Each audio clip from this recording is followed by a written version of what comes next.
Welcome to TUSD's overview of positive behavior interventions and supports training. In this training, you will learn about PBIS and the basic components and expectations for PBIS in TUSD. Let's begin.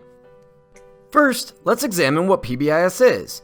Positive Behavioral Interventions and Supports, or PBIS, is a proactive, multi-tiered approach to establishing the behavioral supports and social culture needed in a school for all students to achieve a social, emotional, and academic success. PBIS is a framework used to support the overall school climate and culture, and it fosters an environment where students feel safe and can learn. Think about your school's current climate and culture. Does it feel positive? Do students feel safe and supported? Do all staff know and understand behavior expectations? Please keep these thoughts in mind as we learn more about PBIS. The core principles of PBIS are that, as educational professionals, we can effectively teach appropriate behavior to all children, and we will intervene early, use a multi-tier model of service delivery, use research-based, scientifically validated interventions to the extent available, monitor student progress to inform interventions, use data to make decisions, and use assessments to determine if the behavioral interventions are producing the desired effects. Today we will discuss how we can create a positive climate and culture for all schools in TUSD using the PBIS framework. The PBIS framework is broken into tiers. Tier 1 is supporting all students and staff. We will focus solely on Tier 1 today. There are many pieces to the PBIS puzzle. When all of the pieces of the puzzle work together, we get a cohesive and positive learning environment for all. The elements and outcomes of PBIS include teaching and encouraging, data-based decision-making and problem-solving, continuous progress monitoring, a continuum of evidence-based interventions, implementation, integrity and accountability, and prevention. PBIS centers on prevention of behaviors using a data-based decision-making and problem-solving approach. PBIS is all about supporting staff behavior, student behavior, decision-making, and social competence and academic achievement.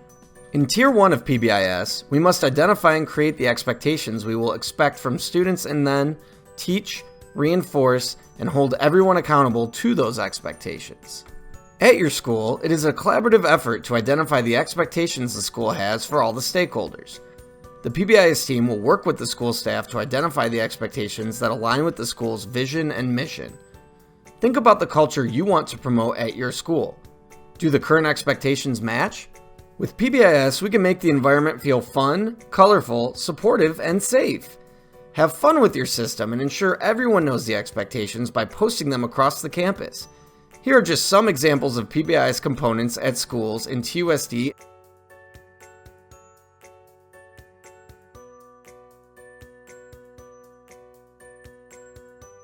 Just like teaching academics, it is important that we explicitly teach behavior expectations to students, staff, and our community. What happens when students demonstrate correct academic behaviors? What happens when they demonstrate incorrect academic behaviors? As the adults on campus, it is important that we reinforce the correct social behaviors and address the incorrect social behaviors just as we would academic behaviors. But first, we must ensure those behaviors and expectations are clearly communicated. What happens when our expectations are not communicated or are not aligned with our vision? When teaching expectations, it is important to set up for success.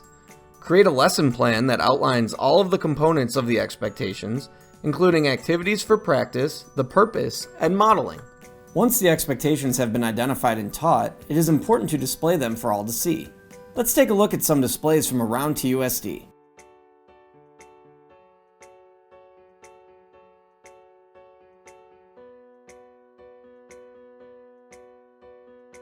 Reinforcing the behaviors that are expected helps students understand when they are following what is expected. It is important that students are recognized for their positive behavior, just like we recognize them for positive academic efforts. How are students recognized at your school, academically or behaviorally?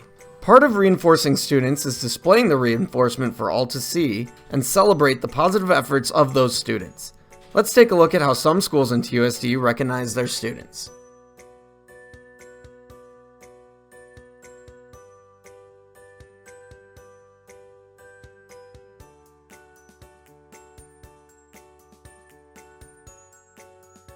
Get the community involved as well. Community partnerships are great ways to recognize your students with special offers.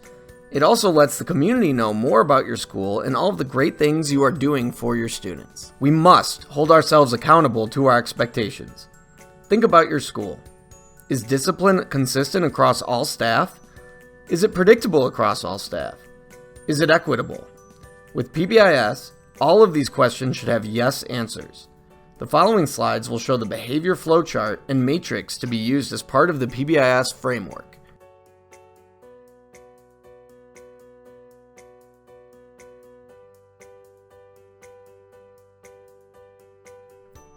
Most behaviors have a reason or a function.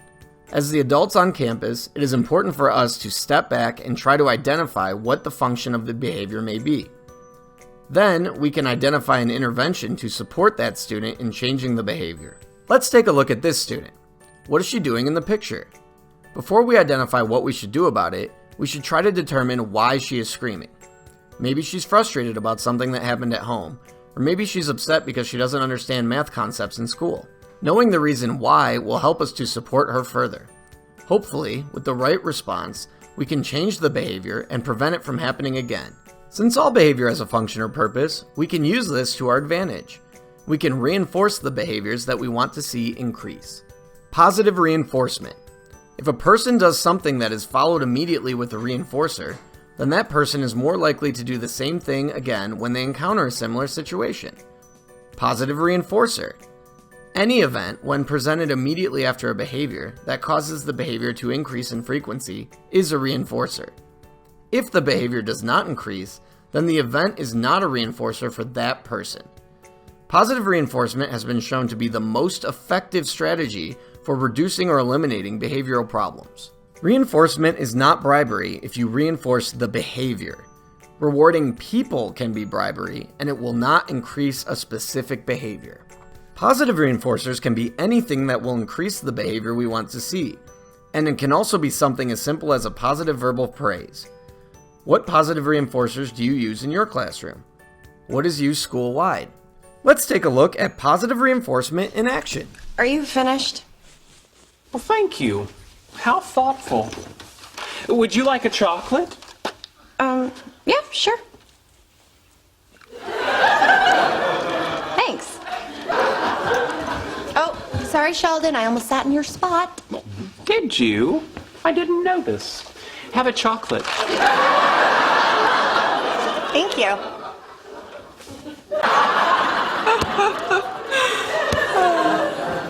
You're here a lot now. Oh, am I talking too much? I'm sorry. Zip. Thank you. Chocolate? Yes, please.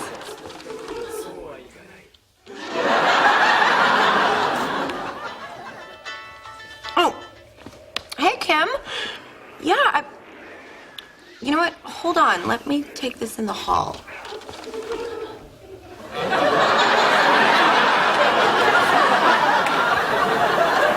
You'll never guess who they got to replace you at work. Okay. I know what you're doing. Really?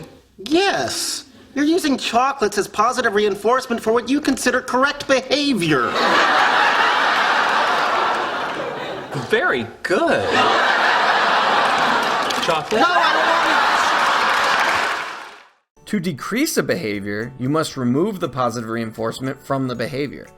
What is the student receiving that is reinforcing the behavior? It could be attention from peers or adults, or getting out of doing their work. Let's look at decreasing behaviors. Think about a child in a candy store. What happens when they throw a fit over not getting candy and the parent gives in? Remember, behaviors have a function for students. It is important to identify what the function of the behavior is when addressing it. Think about PBIS and what we've learned so far.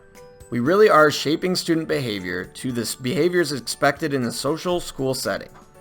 By teaching expectations and then providing opportunities for positive reinforcement, we can shape the correct behaviors needed for being successful in school. Take a look at another video that explains why we shape behaviors the way we do with PBIS. Some people like to climb mountains. I like to build planes in the air. I grew up wanting to be on a wing, wanting to be up this high. Sometimes the temperature up at altitude will reach 60 below. It's crisp, it's refreshing. You never know what you're going to come across up here. Canadian geese, mallards, owls. These people back here, that's why I come to work. That's why I build airplanes in the sky. We're not just building a plane here. We're building a dream. I love this job. I get a lot of thanks up here. When I look over there and I see that little kid, the look in his eyes, that's all the thanks I need. It is easier to build the plane on the ground by putting the systems in place at the beginning of the year and setting students up for success by teaching the expectations ahead of time. By doing this, we can work towards supporting the behaviors expected at school for the rest of the year. How can you positively influence the climate and culture at your school? What steps can you take to support the implementation of PBIS at your school? Congratulations! You are now finished with this training on positive behavioral interventions and supports in TUSD. Please proceed to Topic 2 to take the quiz and receive credit for the course.